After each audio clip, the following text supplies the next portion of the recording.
Welcome back guys हमारे नए vlog में। तो बहुत ही लंबे समय के बाद हमारा एक नया व्लॉग आया, तो आप सभी इसको ज़्यादा से ज़्यादा लाइक करना, कमेंट करना और शेयर करना। तो अभी हम आ चुके हैं कुरुक्षेत्र जंक्शन पर, और यहाँ पर आने के बाद मैं ट्रेन चेक करता हूँ अभी हमारी ट्रेन कहाँ पर पहुँची, और उसके बाद हम अंदर एंट्री लेते हैं और अंदर आने के बाद हम अपनी टिकट करवाते हैं ट्रेन के। उसके बाद हम प्लेटफॉर्म पर आते हैं और यहाँ पर हमें प्लेटफॉर्म से टहलते टहलते थोड़ा सा दूर निकल जाते हैं। और हम बातें कर ही रहे थे कि इतने में आ जाती है हमारी ट्रेन। और पहली बार किस्मत से मेरे को कुरुक्षेत्र जंक्शन से बैठते ही विंडो सीट मिल जाती है, और विंडो सीट पर बैठने के बाद मैं बाहर की कुछ व्यूज़ का मज़ा लेता हूँ। और रात बहुत ज़्यादा हो जाती है इसलिए मैं सो जाता हूँ। अब चलते हैं सीधा जम्मू कश्मीर। जम्मू कश्मीर आते ही जैसे ही मेरी आँख खुलती है मैं बाहर देखता हूँ तो मुझे दिखता है यहाँ पर नदियों में आ रहा था लाल रंग का पानी। अभी मेरे को कमेंट में बताइए ये क्यों आ रहा है। उसके बाद मैं बाहर से कुछ सिनेमैटिक सीन लेता हूँ और आप सब इन सभी सीन्स का मजा लीजिए। उसके बाद मिलते हैं सीधा कटरा में।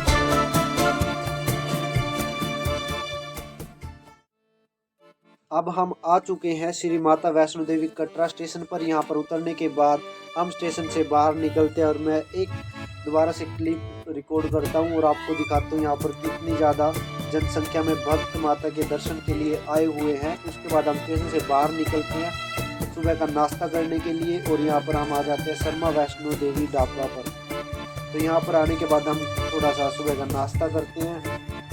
नाश्ता करने के बाद हम दोबारा से आ जाते हैं स्टेशन पर। स्टेशन पर आने के बाद हम बनवाते हैं अपना यात्रा का कार्ड, और मेरे साथ है मेरा सेकर। और हम जैसे स्टेशन से बाहर निकलते हैं मुझे दिखता है अपने देश की आन बान शान अपना तिरंगा, और एक बहुत सुंदर व्यू के साथ हमें ये देखने को मिलता है। उसके बाद हम यहाँ से निकल लेते हैं अपनी यात्रा की तरफ। जैसे ही हम माता वैष्णो देवी की यात्रा जहाँ से शुरू होती है उस पॉइंट तक पहुँचते हैं तो बीच बीच में भाई क्या ही सुंदर व्यू दिख रहे थे। मौसम भी बहुत अच्छा था। और यहाँ पर अभी चेकिंग के बाद हमारी यात्रा शुरू हो जाएगी। जैसे ही हमारी यात्रा शुरू होती है तो हमें देखने के लिए मिलते हैं नीचे खच्चर। यहाँ पर हमें खच्चर से नहीं जाना है, अब की बार हम यात्रा करने के लिए जा रहे हैं सीढ़ियों से।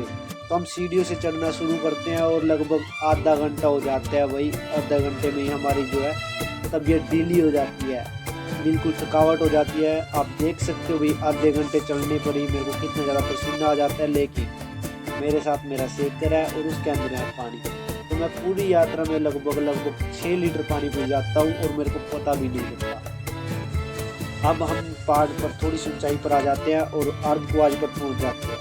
अर्धकुंवारी पर पहुँचने के बाद देखता हूँ वही बाहर बहुत ही ज़्यादा धूप पड़ी हुई है, सर्दी हो रही है, हवाएं चल रही है, लेकिन हमें बिल्कुल भी सर्दी नहीं लग रही है क्योंकि हमें लग रही है गर्मी। माता वैष्णो देवी के अर्धकुंवारी धाम पर पहुंचने पर मैं दोबारा से यहाँ की जो भक्तों की भीड़ है वो आप सबको दिखाता हूँ और यहाँ का एक सुंदर व्यू आपके साथ शेयर करता हूँ। और यहाँ पर बहुत ज़्यादा हवा चल रही थी और लेकिन हमें तो गर्मी लग रही है। दोबारा से मैं यहाँ पर पानी पीता हूँ और अपनी बोतल को दोबारा से भर के अपने साथ कैरी कर लेता हूँ। उसके बाद थोड़ा आगे निकल जाता हूँ पर्ची कटवा करके अर्धकुंवारी की। और जैसे ही मैं थोड़ा सा ऊपर जाता हूँ, ऊपर से अर्धकुंवारी धाम को देखता हूँ तो बहुत ही सुंदर लग रहा था, तो मैं इसको कैमरे में कैप्चर करने की कोशिश करता हूँ और यात्रा दोबारा से शुरू करता हूँ। रास्ते में देखता हूँ शेल्टर के ऊपर पड़े हुए थे बंदर जो अपनी मस्ती में बिल्कुल सोए हुए थे, शरारत कर रहे थे। लेकिन अब मेरे को चलते चलते हो गए थे 3 घंटे। सुबह 8 बजे मैं चला था और अब लगभग 11 बजे का समय हो चुका था। 3 घंटे मेरे को चलते चलते हो चुके थे और पसीना आप देख सकते हो सबसे आगे चला था। रास्ते में दिखता है ये निःशुल्क हलवा प्रसाद। यहाँ पर बैठ करके पानी पीता हूँ और अपने जो साथी मेरे साथ गए हुए थे मेरे भाई, मैं उनका वेट करता हूँ। उसके बाद वो आ जाते हैं, हम लग जाते हैं लाइन में और अंदर हॉल में एंटर करते हैं और माता वैष्णो देवी का प्रसाद लेकर के उसको ग्रहण करते हैं।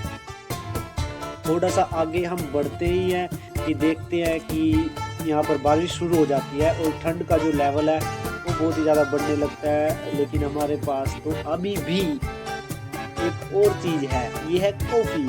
हम यहाँ पर पीते हैं कॉफ़ी। ऐसी सर्दी में कॉफ़ी पीने का मज़ा ही अलग है। उसके बाद हम लेते हैं लॉकर, क्योंकि आगे फ़ोन अलाउड नहीं है माता वैष्णो देवी की यात्रा में, तो हम लॉकर में अपना फ़ोन स्विच ऑफ करके रख देते हैं और दोबारा आकर के दर्शन करने के बाद कैमरा ऑन करता हूँ। और यहाँ पर मेरे साथ हो जाती है एक फ़नी मोमेंट। जैसे ही मैं माता के भवन के साथ एक फ़ोटो क्लिक करने के लिए कैमरा ऑन करता हूँ, तो जैसे ब्राइटनेस बढ़ाता हूँ तो पीछे से भवन गायब हो जाता है, और ब्राइटनेस कम करता हूँ तो आगे से मैं गायब हो जाता हूँ, क्योंकि मैं छाँव में खड़ा था और पीछे भवन पर सूर्य की रोशनी पड़ रही। अब हमारी यहाँ पर यात्रा पूरी हो जाती है और हम चल देते हैं नीचे की तरफ। अब हम नीचे जा ही रहे थे, हमारा पसीना बिल्कुल सूख चुका था, क्योंकि अभी हमारे जोर नहीं लग रहे थे। तो रास्ते में हम पीते हैं ठंडा, और यहाँ पर भाई बहुत ज़्यादा ठंड भी थी, लेकिन हमें तो गर्मी लग रही थी। और नीचे उतरने के बाद हम यहाँ पर बाणगंगा के शुद्ध और स्वस्थ जल में स्नान करते हैं, ठंडे जल में स्नान करते हैं। उसके बाद जैसे हमारी यात्रा संपन्न हो जाती है, ये कार्ड जो हमें मिला था ये यहीं पर हमें जमा कराना होता है, मैं निकालता हूँ और इन भाई साहब को दे देता हूँ।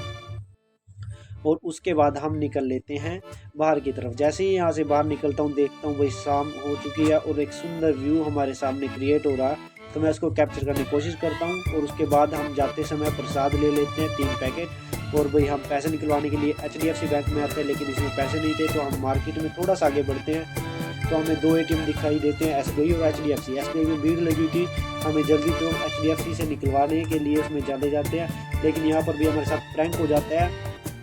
जैसे ही हम अंदर एंटर होते हैं तो हमने अमाउंट जैसे एंट्री की, पिन डाला और हमारे अकाउंट से पैसे कट गए, लेकिन लाइट भाग जाती है और हमारे पैसे बीच में रुक जाते हैं। फिर हम आ जाते हैं शर्मा भोजनालय पर, और यहाँ पर आने के बाद हम रात का भोजन करते हैं और स्पेशल थाली ऑर्डर करते हैं। इसमें रोटी, चावल और 2 तरह की सब्जी और सैलेड था।